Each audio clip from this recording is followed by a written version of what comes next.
પ્રકરણ 6 ભંગાર વેચનાર.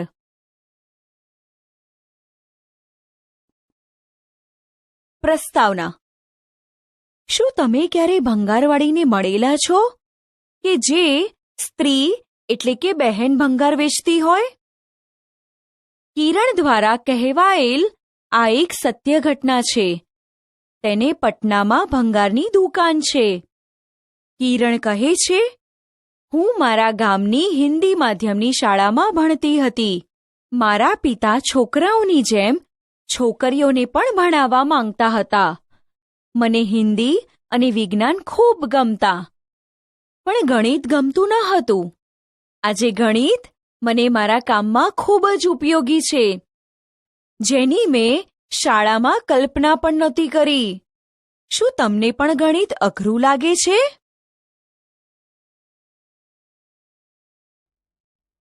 મહાવરો.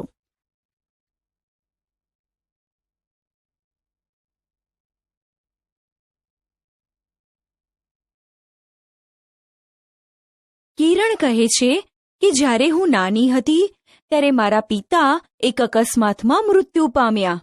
તેથી મારી માતા કેટલાક ઘરમાં નોકર તરીકે કામ કરતી હતી. અમારો એ મુશ્કેલ સમય હતો. મારે 8મા ધોરણ પછી શાળા છોડવી પડી. હું આગળ અભ્યાસ કરવા માંગતી હતી, પણ મારી માતાએ મારા લગ્ન કરાવી દીધા. મારા પતિનો પરિવાર માટીના કાચા મકાનમાં રહેતો હતો. તેમને 2 ભાઈ અને 1 બહેન હતા, જે શાળાએ જતા ન હતા. તેમને ચાની દુકાન હતી. ઉદાહરણ. એક વ્યક્તિ ચાની દુકાન ચલાવી રોજના 30 રૂપિયા કમાય છે, તો 10 દિવસમાં કેટલા રૂપિયા કમાશે અને 1 મહિનામાં કેટલા રૂપિયા કમાશે? ઉકેલ. જો એક વ્યક્તિ ચાની દુકાન ચલાવી રોજના 30 રૂપિયા કમાય છે, તો તે 10 દિવસમાં કેટલા રૂપિયા કમાશે તે શોધવા માટે 30 ને 10 વડે ગુણતા જવાબ 300 રૂપિયા મળે.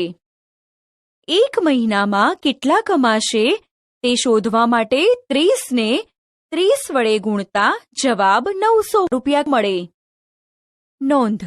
જો 31 દિવસનો મહિનો હોય તો 31 ને 30 વડે ગુણવા.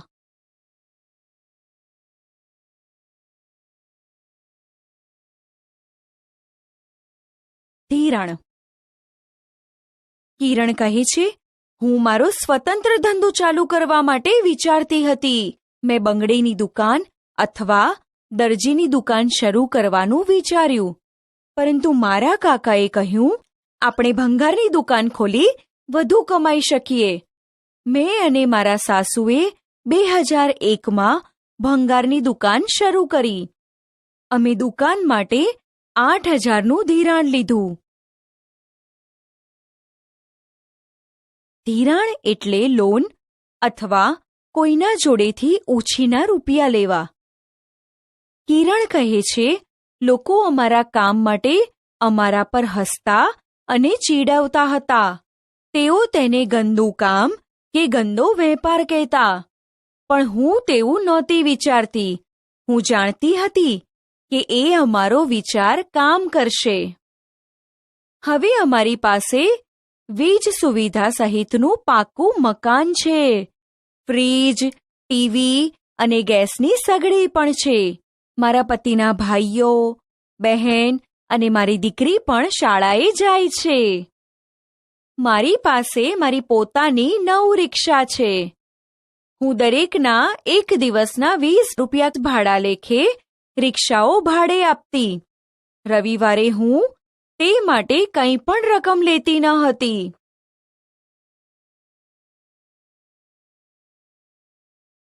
કિરણ 1 દિવસના 9 રિક્ષામાંથી કેટલું કમાતી હશે? આનો ઉકેલ શોધવા માટે 20 ને 9 વડે ગુણતા જવાબ 180 રૂપિયા થાય. આ જવાબને આપણે બીજી રીતે આ પ્રમાણે મેળવી શકીએ. 9 વખત 2 એટલે 18 થાય, અને 9 વખત 20 એટલે 180 થાય. અથવા 20 ગુણ્યા 10 બરાબર 200 રૂપિયા એ 10 રિક્ષાનું ભાડું થાય. આમાંથી એક રિક્ષાનું ભાડું બાદ કરતા એટલે કે 200 ઓછા 20 બરાબર 180.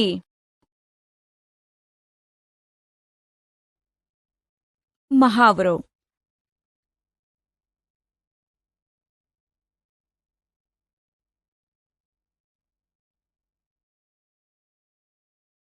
મૌખિક ગણતરી. અહીં કેટલાક ઉદાહરણ છે જેની મૌખિક ગણતરી કરીને જવાબ આપીશું. 2 ને 6 વડે ગુણતા જવાબ 12 મળે. 20 ને 6 વડે ગુણવા હોય તો પહેલા 2 ગુણ્યા 6 એટલે 12 આવે. 20માં 2 પછી 1 શૂન્ય છે, તેથી 12 પછી 1 શૂન્ય મૂકીશું. તેથી 120 જવાબ મળે. 2 ગુણ્યા 60 કરતા પ્રથમ 2 ને 6 નો ગુણાકાર 12 આવે. 6 પછી 1 શૂન્ય હોવાથી 12 પછી 1 શૂન્ય મૂકીશું. તેથી જવાબ 120 મળે. 3 ગુણ્યા 42. અહીં 42 બરાબર 40 વત્તા 2. હવે 3 ગુણ્યા 42 બરાબર 3 ગુણ્યા 40 વત્તા 3 ગુણ્યા 2 બરાબર 120 વત્તા 6 બરાબર 126. મહાવરો.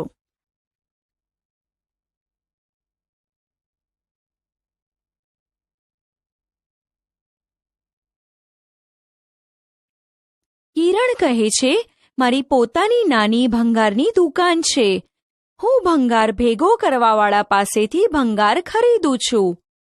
તેઓ ઘરે ઘરે જઈને હાથલારીમાં ભંગાર લઈ આવે છે.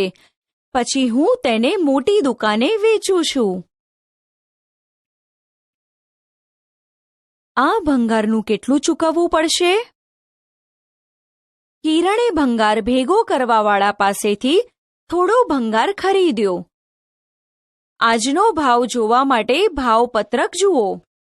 ભંગારનો ભાવ જાણવામાં કિરણને મદદ કરીશું. ઉદાહરણ: 1 કિલોગ્રામ વર્તમાનપત્રકની કિંમત 15 રૂપિયા છે. તો 31 કિલોગ્રામ વર્તમાનપત્ર માટે કિરણે કેટલા રૂપિયા ચૂકવવા પડ્યા હશે? ઉકેલ: 1 કિલોગ્રામ વર્તમાનપત્રની કિંમત 15 રૂપિયા. તો 31 કિલોગ્રામની શોધવા પહેલા 30 કિલોગ્રામની કિંમત થાય 15 રૂપિયા ગુણ્યા 30 બરાબર 450 રૂપિયા. અને હવે તેમાં 1 કિલોગ્રામનો ભાવ જે 15 રૂપિયા છે તે ઉમેરીએ તો થાય 450 રૂપિયા વત્તા 15 રૂપિયા બરાબર 465 રૂપિયા.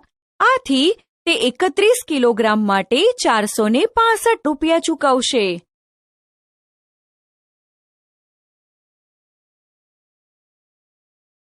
ઉદાહરણ: 1 કિલોગ્રામ વર્તમાનપત્ર 15 રૂપિયાના ભાવે ખરીદે છે. તો 42 કિલોગ્રામ વર્તમાનપત્ર માટે કિરણ કેટલા રૂપિયા ચૂકવશે? ઉકેલ: 1 કિલોગ્રામ વર્તમાનપત્ર 15 રૂપિયાના ભાવે ખરીદે છે. આથી 42 કિલોગ્રામ માટે પહેલા 40 કિલોગ્રામ અને પછી 2 કિલોગ્રામનો ભાવ શોધીશું. 40 ગુણ્યા 15 બરાબર 600 અને 15 ગુણ્યા 2 બરાબર 30. આમ 600 વત્તા 30 બરાબર 630. આથી 42 કિલોગ્રામ વર્તમાનપત્ર માટે કિરણ 630 રૂપિયા ચૂકવશે.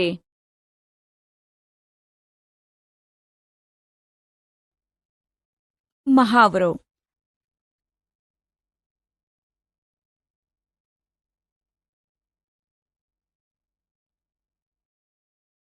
ચતુર કિરણ ભંગાર વેચે છે.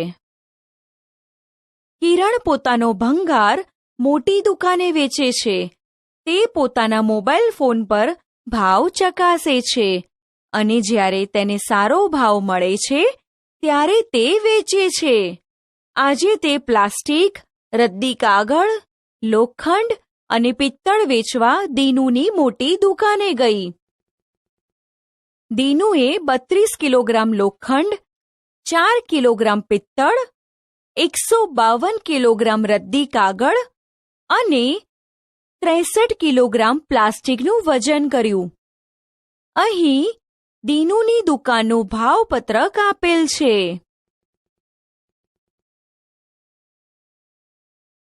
ઉદાહરણ: 1 કિલોગ્રામ પ્લાસ્ટિકનો ભાવ 11 રૂપિયા છે, તો 63 કિલોગ્રામ પ્લાસ્ટિક માટે દીનુ કેટલી રકમ ચૂકવશે? ઉકેલ: 1 કિલોગ્રામ પ્લાસ્ટિકની કિંમત 11 રૂપિયા છે. આથી 63 કિલોગ્રામ પ્લાસ્ટિકની કિંમત થશે 11 રૂપિયા ગુણ્યા 63. અગાઉના ધોરણમાં શીખેલા ગુણાકારની યાદ કરીશું. સૌ પ્રથમ 63ના ભાગ પાડીશું, જે 60 વત્તા 3 થશે. હવે 11ના ભાગ પાડીશું, જે 10 વત્તા 1 થશે. હવે પ્રથમ 60ને 10 વડે ગુણતા 600 મળે. ત્યારબાદ હવે 3ને 10 વડે ગુણીશું, જેનો જવાબ 30 આવે. એ જ રીતે 60ને 1 વડે ગુણતા 60 મળે અને 3ને 1 વડે ગુણતા 3 મળે. હવે આ દરેકનો જવાબનો સરવાળો કરીશું. દીનુએ કોષ્ટકમાં પોતાના અંકો ઉમેર્યા. 600 વત્તા 60 વત્તા 30 વત્તા 3 બરાબર 693 થાય. બરાબર ને? બીજી રીત: 11 ગુણ્યા 63 એટલે કે 11 વખત 63 થાય. 11 વખત 60 એટલે 660. તેથી જવાબ 660 કરતા વધારે છે. જવાબ 700 કરતા ઓછો આવે, કારણ કે 60 વખત 11 એટલે 660 અને 3 વખત 11 એટલે 33. 660 અને 33નો સરવાળો 693 થાય. તેથી દીનુએ 63 કિલોગ્રામ પ્લાસ્ટિકના 693 ચૂકવ્યા હશે.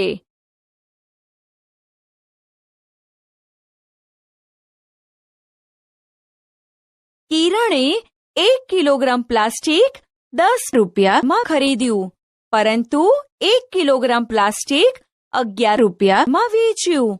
આમ 1 કિલોગ્રામ પ્લાસ્ટિક વેચતા તેણે 1 રૂપિયો કમાયો. માટે 63 કિલોગ્રામ પ્લાસ્ટિક વેચીને તેણે 63 રૂપિયા કમાયા. ઉદાહરણ: કિરણ 32 કિલોગ્રામ લોખંડ વેચે છે. 1 કિલોગ્રામ લોખંડનો ભાવ 24 છે, તો દીનુ 32 કિલોગ્રામ લોખંડના કેટલા રૂપિયા ચૂકવશે? ઉકેલ: 1 કિલોગ્રામ લોખંડનો ભાવ 24 છે, તો 32 કિલોગ્રામ લોખંડના રૂપિયા શોધવા 24ને 32 વડે ગુણીશું. સૌ પ્રથમ 32ના ભાગ પાડીશું. 30 વત્તા 2 થશે. હવે 24ના ભાગ પાડીશું, જે 20 વત્તા 4 થશે. હવે પ્રથમ 30ને 20 વડે ગુણતા 600 મળે. ત્યારબાદ 2ને 20 વડે ગુણતા 40 મળે. આ જ રીતે 30ને 4 વડે ગુણતા 120 મળે અને 2ને 4 વડે ગુણતા 8 મળે. આ બધાનો સરવાળો કરતા 600 વત્તા 120 વત્તા 40 વત્તા 8 બરાબર 768. આમ દીનુ 32 કિલોગ્રામ લોખંડના 768 ચૂકવશે.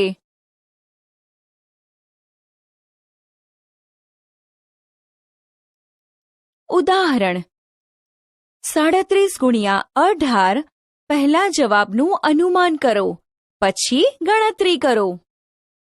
ઉકેલ: 37 ગુણ્યા 18નું અનુમાન કરીએ તો જવાબ 40 ગુણ્યા 20 બરાબર 800 થી ઓછો મળે.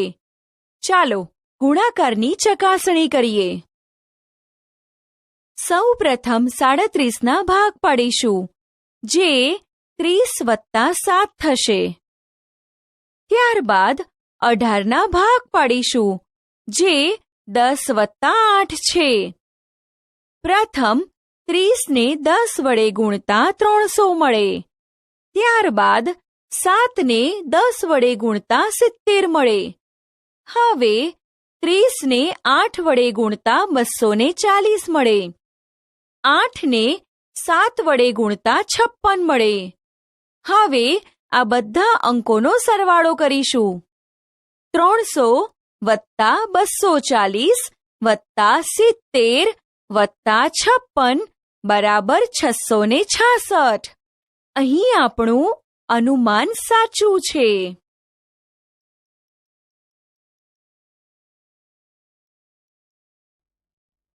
મહાવરો: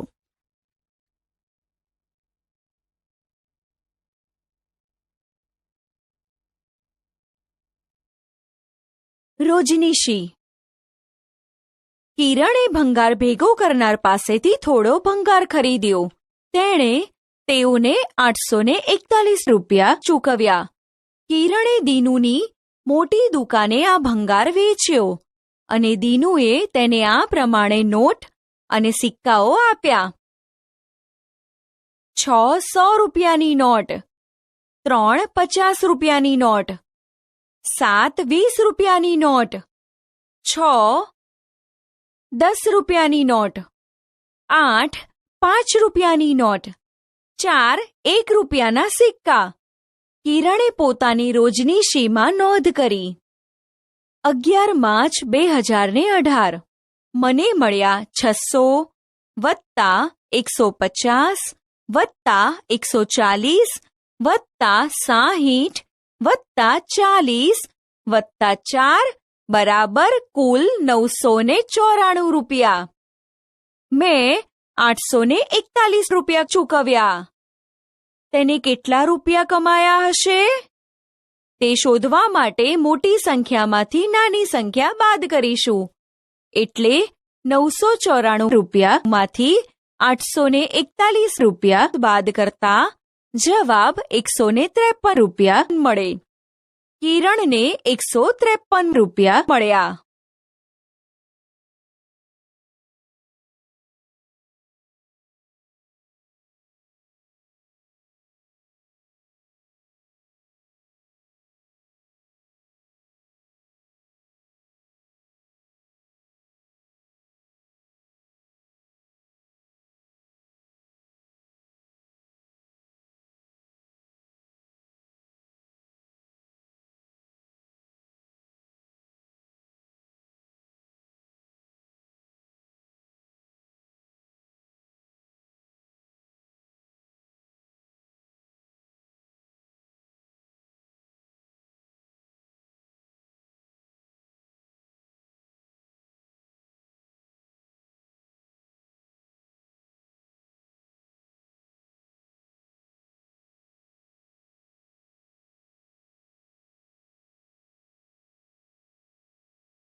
આપણે શું શીખ્યા? મૌખિક ગુણાકારની મદદથી આપેલ ઉદાહરણનો ઉકેલ શોધતા. ધિરાણ એટલે શું? 2 અંકોના 2 અંકો સાથે ગુણાકાર કરતા. ગુણાકાર અને સરવાળાની મદદથી રૂપિયા અને પૈસાના વ્યવહારિક દાખલાઓનો ઉકેલ શોધતા.